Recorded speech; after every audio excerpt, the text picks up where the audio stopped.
Season 4 is upon us for Cold War in Warzone, so it's time to take a look at the patch notes for what is coming tonight. There's quite a few things, man. It's a big update, so let's jump right into it. We're adding Resurgence mini trios and Plunder quads, and keeping Resurgence quads and Rebirth. Find and secure the new Satlink stations to triangulate the location of a falling satellite in Verdansk. Loot the fallen satellites to score exclusive loot and cash rewards during the game. The objectives for this event will reward you with such items as emblems, calling cards, a satellite weapon charm, as well as some XP. Complete all 3 challenges from either Cold War or Warzone and receive an epic secondary weapon blueprint. And here are the Battle Pass rewards that we're actually looking forward to. The cool ones look like the high stakes and the iridescent reactive jackal operator skin. So that should be pretty cool to actually check out once we get to that point. As far as the Verdansk map goes, the red doors have actually appeared, which is the fast travel system. The new gulag is the hijacked gulag. This plywood recreation of the yacht central area will replace the current standoff gulag. So over in Farmland, Block 18, Block 16, and Gora Bridge are the new satellite POIs. In general, they've added 120 Hz support for the PS5. Down players who disconnect will provide kill credit and drop loot. This includes players who disconnect during a finishing move. So no more backing out to maintain your kill-death ratio. As far as gameplay goes, the new dirt bike has been added. Terror on 2 wheels arrives in Warzone. Ramp up your off-road antics with extreme maneuverable scrambler scattered across Verdansk. So it's faster than the quad, drifts at high speeds, same health as the ATV, 2 operators, 1 driver, and 1 passenger. And it does also allow for the trophy system to be placed on top of it. The C58, the MG82 have been added to the loot pool, and the combat bow kill streak has been added to the loot pool as well. The self-revive spawn rate has been reduced. The starter handgun now receives 3 hits to gain bonus finisher damage instead of 2. This change will increase the number of melee hits needed for this weapon to down an enemy at 200 health by 1. So the starter handgun is actually going to do a little less health with the hits, physical hits. There are a bunch of bug fixes, including some dev error fixes, which is absolutely needed. And the new weapons. So the MG82 and the C58 are part of the Battle Pass. The nail gun is done via challenges, and we'll cover that when we get a chance. The OTS-9 is a challenge one, as well as the mace. So the big thing with this update is going to be the changes to all of these guns you see right here.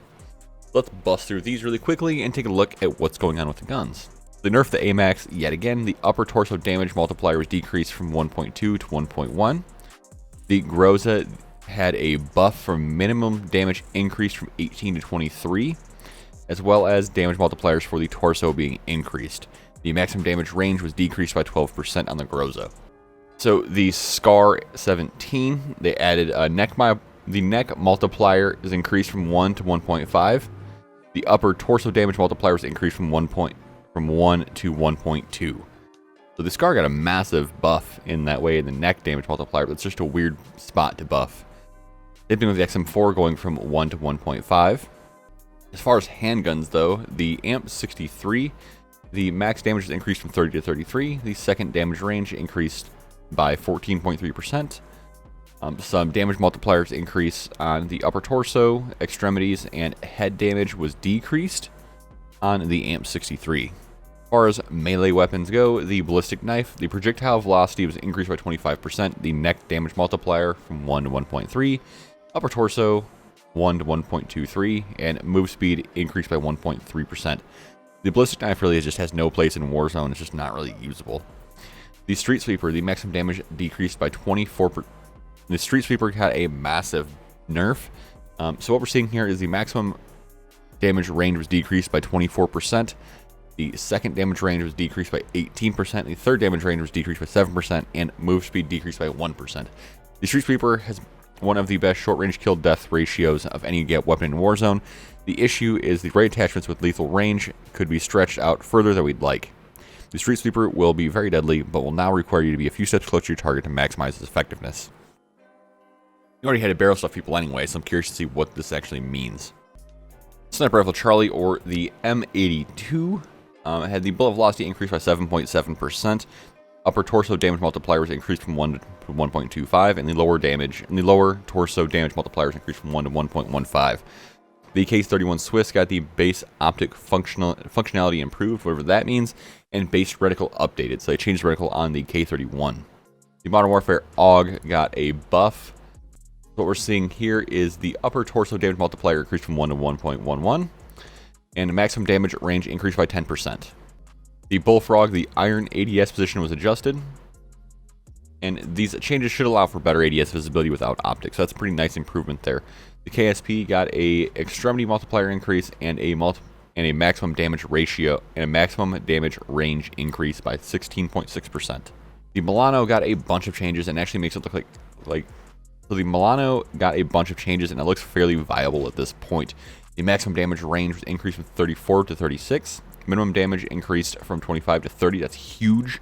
Maximum damage range increased by 23%. Upper torso damage multiplier increased from 1 to 1.12. Lower torso damage 1 to 1.1. Extremities damage 0.9 to 1. That's a pretty big jump. So SMG Echo, which is the Bison, is the maximum damage increased from 34 to 35. Extremity damage going from 0.9 to 1. Not really much changes there. So the big thing here is going to be the DMR had the recoil reduced. I'm curious to see what that does to DMR, because DMR already is a pretty controllable gun.